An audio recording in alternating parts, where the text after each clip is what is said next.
Welcome to All Around America, the amazing mobile talk show in which you can talk to famous people across time from historic landmarks all across America. Today, we're broadcasting from inside the Alamo, a famous mission in San Antonio, Texas. With us is our guide, Maria Hernandez. Welcome to the show, Maria. Thanks, J.D. Glad to be here. First of all, Maria, let's tell our listeners what a mission is. Well, a mission is usually composed of a church and a monastery enclosed with high walls, often with surrounding farmland. Missions were originally built by the Spanish to spread Christianity in the New World. However, this particular mission was also used as a fort in a battle between Americans and Mexicans. A fight between America and Mexico? Can you give us a little historical background on that? Briefly, here's what happened. In 1836, Texas belonged to Mexico. However, there were many more Americans than Mexicans here, and the Americans wanted their independence. They didn't want to live under the Mexican dictator Santa Anna. Of course, Mexico was not about to give independence to them. They were considered American rebels, so that's why the fighting began. That's very interesting. Listen, we've got all kinds of important guests with us on the line, the men who actually fought at this battle. We've got Colonel Travis, Davy Crockett, and of course, Santa Anna. We also have Sam Houston, the first governor and president of Texas. Let's take our first caller from Des Moines, Iowa. You're on the air. Hello, J.D. I'd like to speak with General Santa Anna. Bueno, yes, this is General Santa Anna. General, you were also a dictator, weren't you? Yes, but Mexico needed a dictator at that time. It needed a strong ruler after Spain left Mexico. I felt it was necessary to take control and dissolve the Constitution. It's true. I ruled with an iron hand. Why did you attack the Alamo? Well, you Americans were in Mexican territory. Would you believe that Americans were illegally immigrating into Mexico?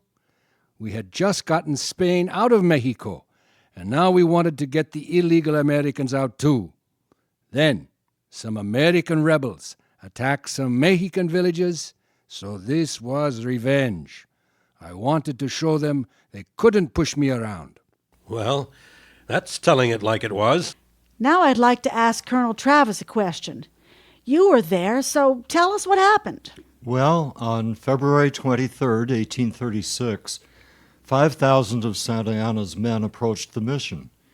We were pretty confident that we could hold them off because we were expecting reinforcements, but they never showed up. We did, in fact, hold out for 11 days, even though we were outnumbered 30-1. We refused to give up. Let me jump in here. I was there with old Betsy, my trusted rifle. I had been a frontiersman in Tennessee, and I had fought many wild animals, but this was unlike anything I'd ever seen. 30-1. Imagine that. But I'll tell you, we fought like tigers. Davy, you and old Betsy were an inspiration to all of us at the Alamo. We were pinned down, surrounded, and we couldn't escape. As the colonel said, the reinforcements never came, but we held out as long as we could. We ran out of ammunition and fought with everything we could. Every single man was killed, all 182 of us. So no one got out? I heard that Santa Anna let some women, children, and Negro slaves escape, and they were able to tell the story of the battle. We have an emailer from Spokane, Washington, who wants to ask Sam Houston how he managed to get a city named after him. Well, in a way, I was the George Washington of Texas. I was the commanding general of the Texas Army.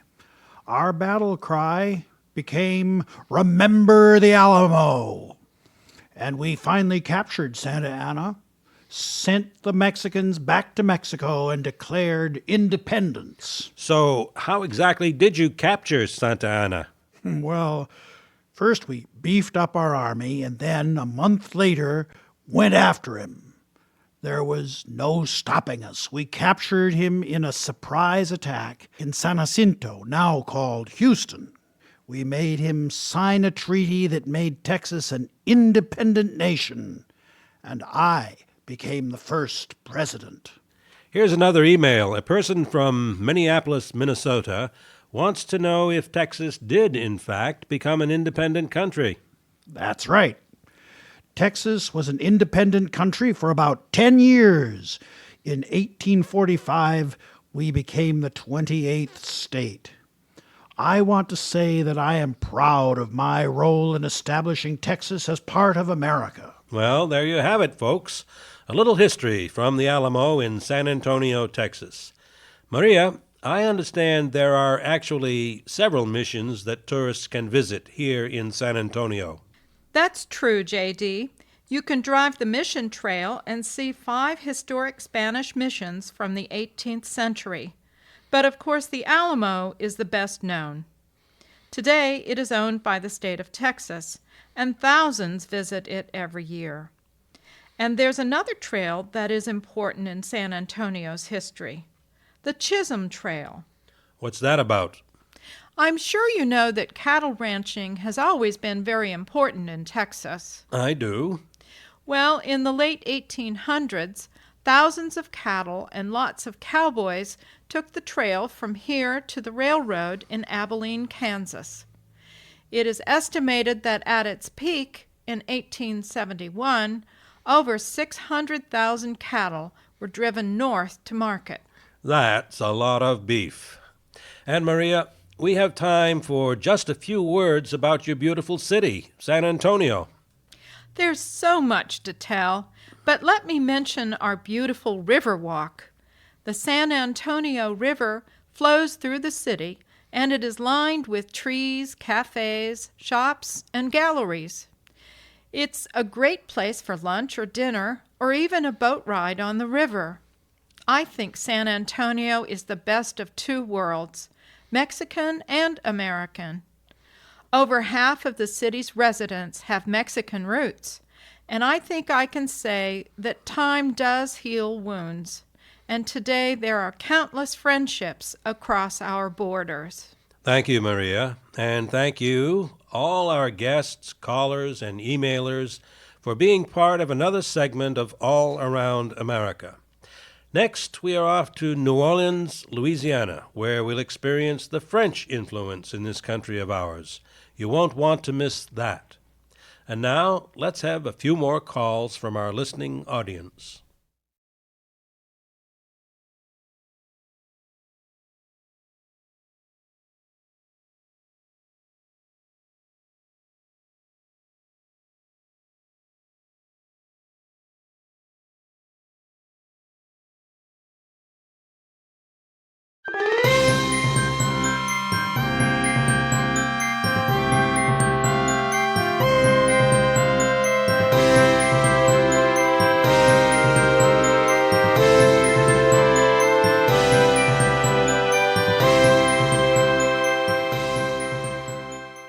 Good morning, everyone, and welcome to All Around America, the radio talk show that takes you to unique and interesting places in this great country of ours. And do we have a show for you today? We are in one of the most interesting cities in the U.S., New Orleans, Louisiana. But before we take our calls, let me introduce our guide, Michel Duvalier. Welcome to the show, Michel. Glad to be here, and welcome to a very special city. That is to say, it's unique. So, why is it so special? Well, first of all, I think it's the people. You've got a wonderful ethnic mix of people, French and Spanish descendants, African Americans, Cajuns, as well as a Native American population. Of course, we have many others too, like the Italian, Irish, and Latinos. This gives the city an exotic feel of being European, yet Southern at the same time. Then, of course, there are wonderful, unusual places to visit. Interesting. So, let's go to the phones. I know our listeners will want to know all about it. From Las Vegas, Nevada, you're on the air. Interesting program, J.D. Somebody told me that Mardi Gras is the greatest party in the country. I've heard so much about this Mardi Gras. What's so great about it anyway? Here in Las Vegas, we have a party every night. Want to take this call, Your Honor? Folks, let me first introduce you to the mayor of New Orleans. Glad you could come, and welcome to the show. Glad to be here, and welcome to our great city. Mardi Gras, that's what we're known for. It means Fat Tuesday in French. It's the day before Lent, the Christian days of fasting, 40 days before Easter.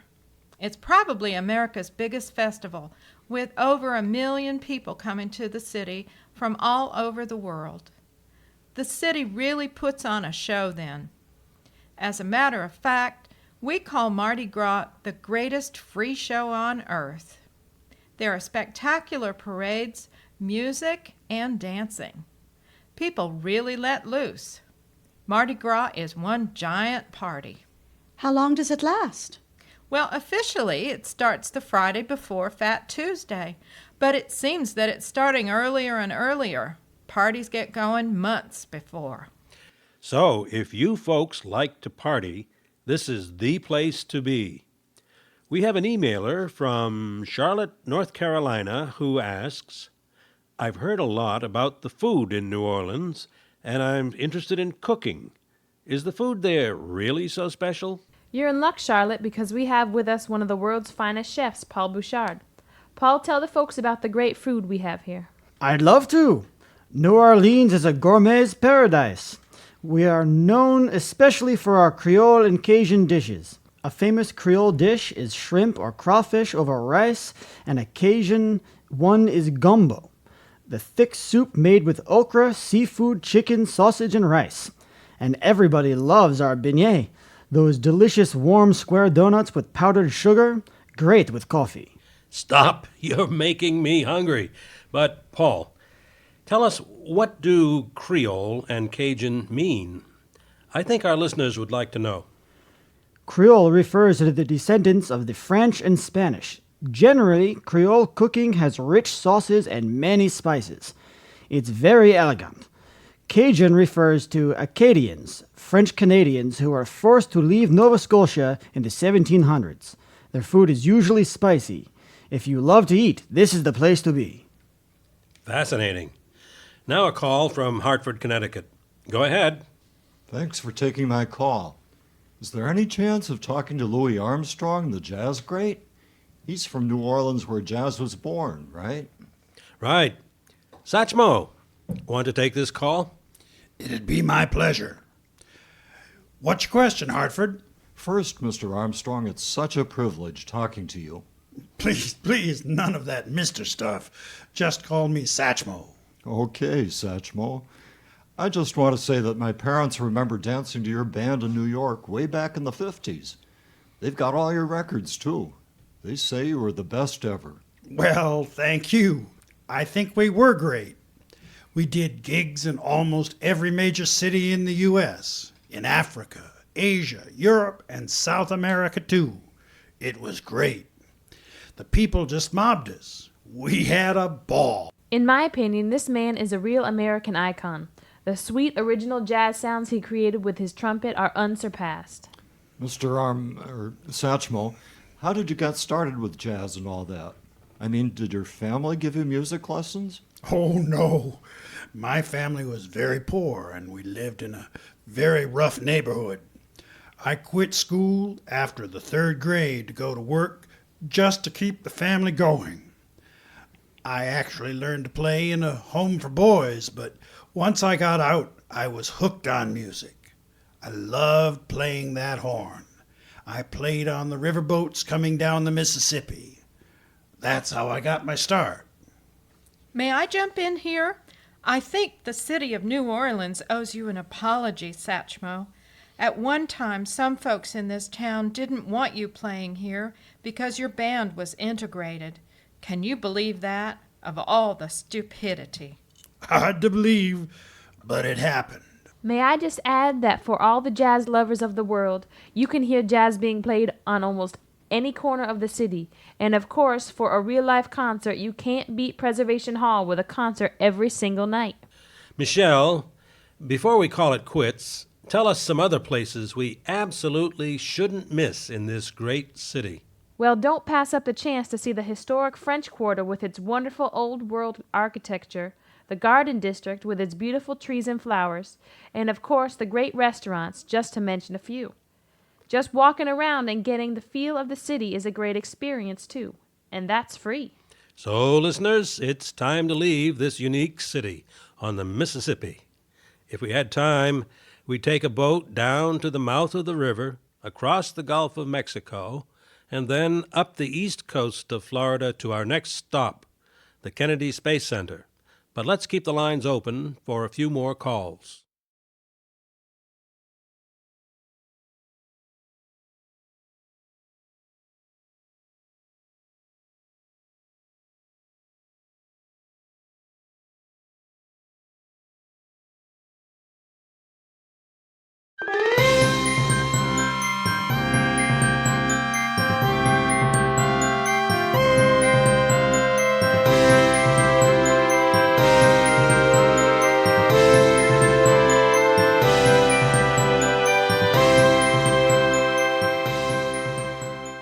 Good morning, everyone, and welcome to All Around America, the talk show that takes you to interesting places in this great country and lets you talk to famous people. Well, here we are at the Kennedy Space Center in Cape Canaveral, Florida, where you'll be talking to a few of America's astronauts. With us is our guide, Mary Sikorsky. Mary, this place is huge. How big is it, anyway? Well, as you can see, it includes many huge buildings. For example, one of the largest in the world is the Vehicle Assembly Building, where spacecraft like the shuttle are put together. Then there are the launching pads from which the spacecraft take off, and the NASA Launch Operations Center, the brains of the place. It's really like a small city for space travel. Mary, you mentioned the shuttle. Can you explain what that is? Sure. The shuttle is a vehicle that looks like an airplane. It's called a shuttle because after it is launched, it can return and be used again. It can shuttle back and forth between Earth and space stations. Thanks. Now let's go to the phones. I know our listeners have lots of questions. Charleston, West Virginia, go ahead. Thanks, J.D. Mary, can you give us a little history of this place? When did it all begin? The construction began in 1950 when America got into the space age. And since that time, over 3,000 spacecraft have been launched from here. Wow, that many? Right. The first rocket was launched in 1950, and the first satellite, Explorer 1, was launched in 58. The first manned spaceflight in 61.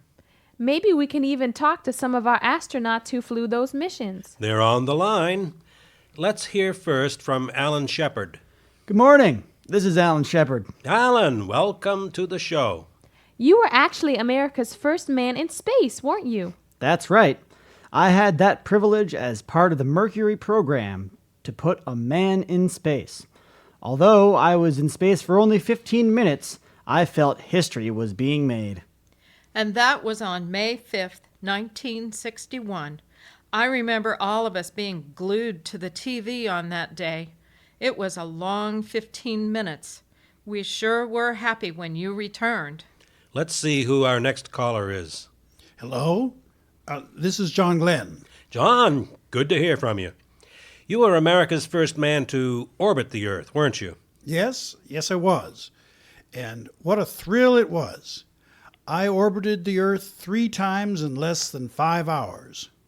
It was a truly amazing day, February 20th, 1962. I'll never forget it. Of course, as you know, I went up later for a space flight as a senior citizen in 1990. Yes, I remember that. By then, space travel was much easier. And now a caller from Columbus, Ohio. You're on the air.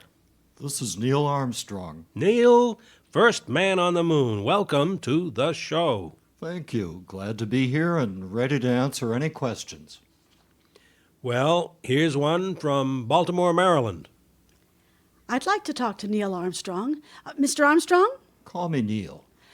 Neil, what was it like to actually take that first step on the moon?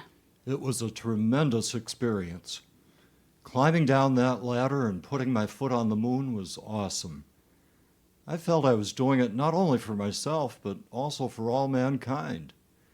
But I want to tell you that looking from the moon at the Earth was awesome too. It sure made me feel humble.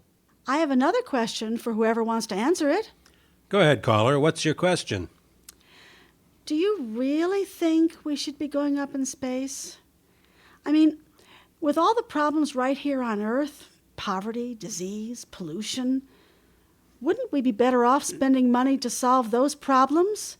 To say nothing of the cost in lives and money of the space disasters that happen. Excellent question. Who wants to take this one on? I'll answer that. So will I. Let me get in on that too. Go ahead, guys.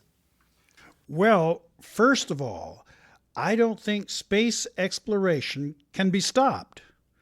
It's in human nature to explore. From the very beginning, we have pushed our boundaries. I don't think we humans will ever stop wondering about what's on this earth, under the sea, or in space. Right on, John. And think how much space travel adds to our knowledge and understanding of the universe. Actually, about us humans ourselves and our role here on Earth. It's pretty heady stuff. Let me add something too. Who knows? Someday, maybe humans will live in space. I know that sounds far-fetched, but even as recently as 100 years ago, people thought it was impossible to fly. Can space travel be far behind? And don't forget, further discoveries that we make in space may also someday be used right here on Earth. For example, our travel in space has already given us a better understanding of diseases and medical problems. These are important contributions. I guess, caller, you could say these guys are all for space exploration despite the risks. But we certainly can't take space travel for granted or be careless, can we? Absolutely not. I think we can all see eye to eye on that. Now, an email from Kathy in Topeka, Kansas. She asks if she can actually go and see a launch. Absolutely. Just check out the website for the information on visiting and watching launches. Well, there you have it, folks. Who knows? Maybe someday you, too, will travel and explore in space. That's it for now. See you next week when we drive up the Florida coast and learn about the exploration of the old New World. We'll be in St. Augustine, Florida. Before we pack up here on Cape Canaveral, there is time for a few more calls.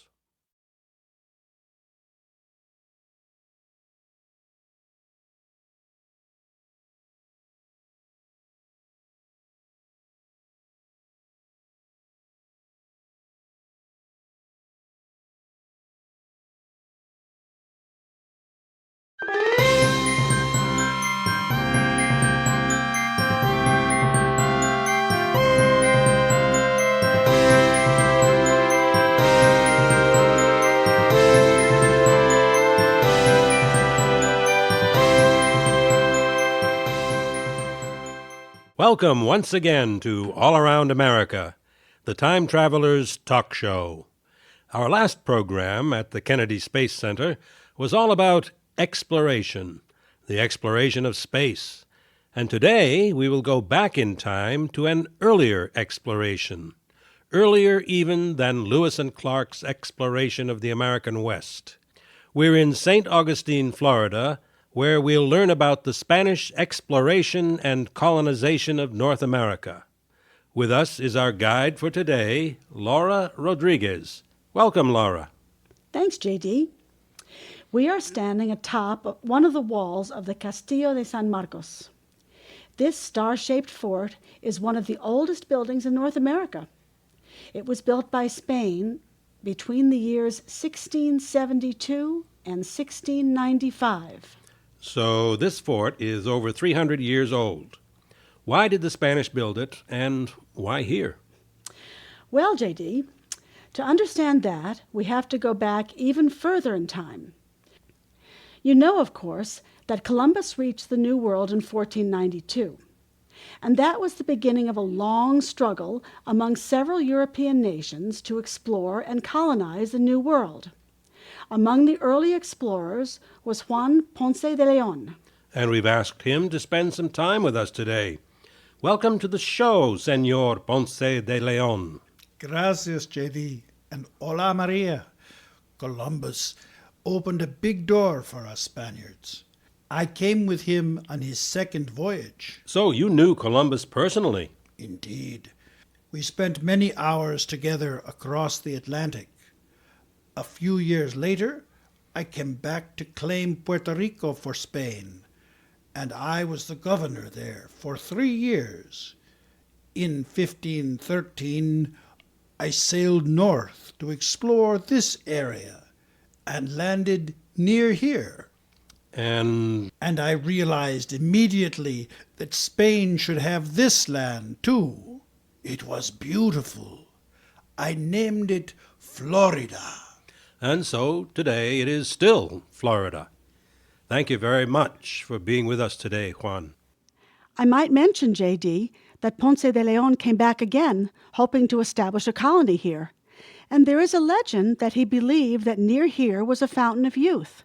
If you drank from it, you would become young again. But unfortunately, he was killed in a battle with the Timucuan Indians, who considered this part of the world to be theirs. He discovered death instead of youth. We have a caller from Columbia, South Carolina on the line. Go ahead, Columbia. Hello, everybody. Here's my question. The Spanish did eventually take control of Florida, didn't they? They did, and not just Florida. Throughout the 1500s and 1600s, the Spanish established a huge empire in the New World, from California to Chile. So when and why was this fort built? As I mentioned, the Spanish, English, French, Portuguese, and Dutch were all trying to establish colonies. And just north of St. Augustine, the French and English were too close for comfort. So the Castillo was begun in 1672 to help protect Spain's possessions in this part of the New World. Excuse me, Laura. We have a question from a caller in Providence, Rhode Island. I stopped in at the fort a few years ago, and I remember that the Spanish lost the fort to the English. How did that happen? Well, at the end of the 7 Years' War, known as the French and Indian War in North America, England came out on top, and Spain gave up the Gulf Coast and North Florida. But I seem to remember that Spain got the fort back again. How did that happen? Let me interrupt here. I have someone on the line who can tell us about that. Are you there, sir? And can you tell us who you are and what happened? I am Bernardo de Galvez, and I was the governor of Spanish Louisiana. We Spaniards were very happy to see the American colonies to the north go to war against our great rival England in 1775. And so how are you involved with this story? Well, I never actually got to the Castillo, but in 1779, Spain declared war on England. I attacked the British forts all along the Gulf Coast, including Pensacola in North Florida, and tied up many British soldiers and supplies that could have been used against the Americans. And because of that, we Americans should thank Senor Galvez as a hero of the American Revolution. Without his successful attacks, the American struggle against England would have been a great deal more difficult. I think so. And anyway, the British had to return the Castillo to us in 1784 when the Americans were victorious. Thank you, J.D., for having me on the program. And let me add, J.D., that when you go to Washington, D.C., look for a statue of Senor Galvez at Virginia and 22nd Street. And in fact, the grateful Americans named a city for him, Galveston, Texas. Thank you so much, Senor Galvez, for being with us today. And now we have a caller from Cheyenne, Wyoming. Go ahead, Cheyenne. I'm interested in the history of our Native Americans, and I believe many were imprisoned in the Castillo. Is that right? It is indeed. That happened after the Americans bought Florida from Spain and took over the fort. And that was in 1821? Exactly. The Seminole Indians of Florida were not happy with the settlers who were taking over their homeland. There was a war, and some of the Indians, including their chief, Osceola, were locked up in the Castillo, which the Americans had renamed Fort Marion. Was Florida a state at that time? It became a state in 1845, but shortly afterwards it joined the Confederate States of America in the Civil War against the North. However, the fort was very lightly defended, and it fell to a Northern gunboat. The ship took the fort and the city without firing a shot. And what was the final page in the history of the fort? Basically, it became a prison, and once again for Native Americans. As you know, many American Indian tribes fought against the invasion of the land they considered home. In 1886, about 450 Apache Indians were imprisoned here and in Fort Pickens in Pensacola, Florida. So what happened to them? Eventually, they were let go. Shortly after that, the fort was closed. It became a national monument in 1924, and in 1942, it was once again named Castillo de San Marcos, in honor of its Spanish heritage. The walls of this fort have seen a long, complicated, and fascinating story, and 5 different flags have flown here. There's much more to tell, but we're running out of time. We now have to pack up our mobile studio and head north to D.C. Thank you, Laura, and thanks to our guests and callers. But before we hit the road, let's take a few more calls from our listeners.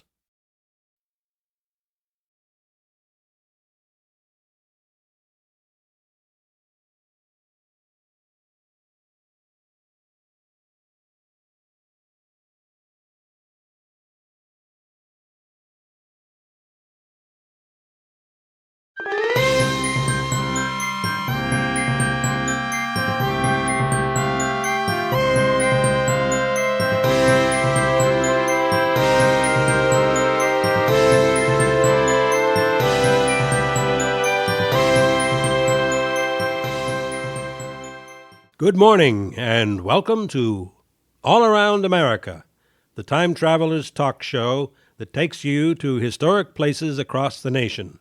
Today, we wind up our tour of America at a place where history is made every day, Washington, our nation's capital, in the District of Columbia.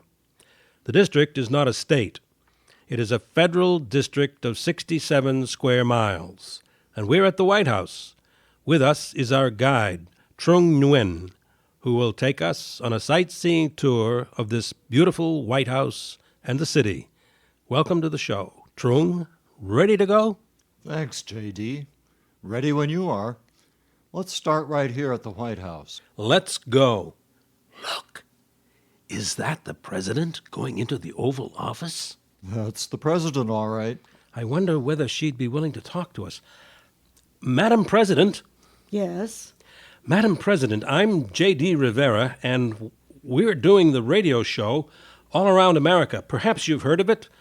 Our show is visiting historical places, and here in the District of Columbia, the White House is first on our list. It would be such an honor to have you on our show. Would you have time to say a few words to our listeners? I'd be glad to. I've actually heard a few of your shows, J.D.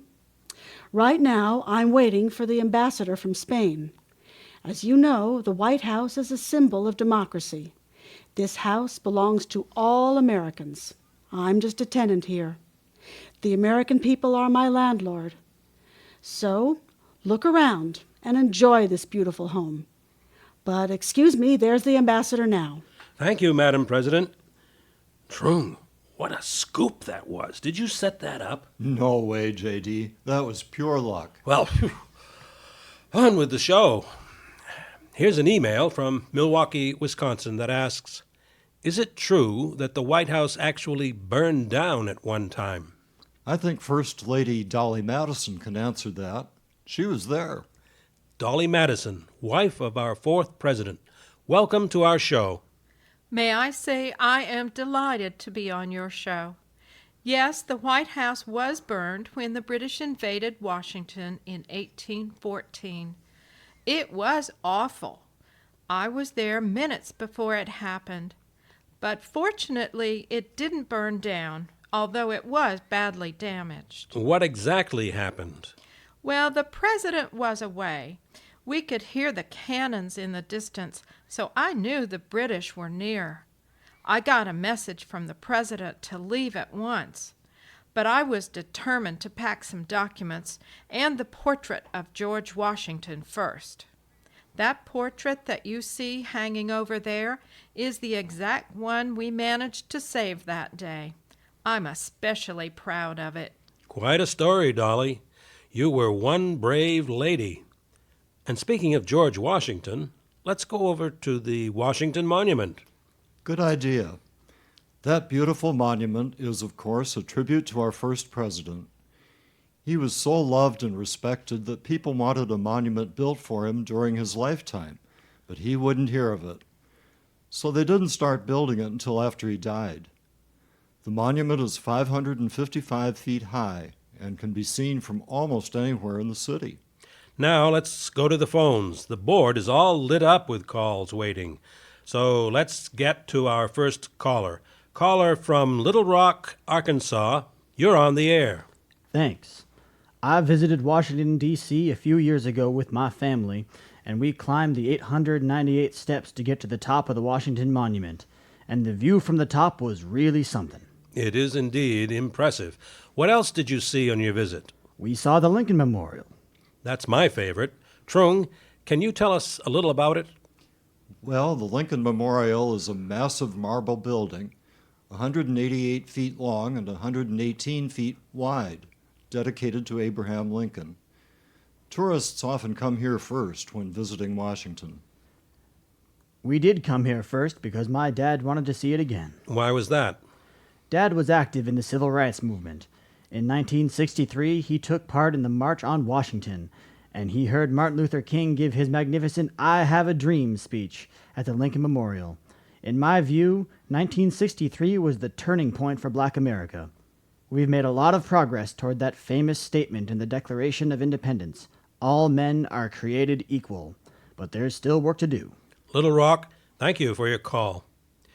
As we reach the end of our journey around this nation, your reminder is well taken. There is indeed still work to be done. And folks, as you can see, Washington, D.C. is a place where history is made and history comes alive. What shall we visit next, Trung? What about going over to the Vietnam Memorial? That's really special. And of course, it has a special meaning for me. Now, that's one place I've always wanted to see. And while we're going over there, let's take a call. Fargo, North Dakota, go ahead. I'd like to speak to the architect of the Vietnam Memorial. Maya, this one's for you. Listeners, let me introduce Maya Ying Lin, architect of the Vietnam Memorial. It's a pleasure to have you here, Maya. Pleasure to be here. Maya, can you tell us a little bit about the design of the memorial?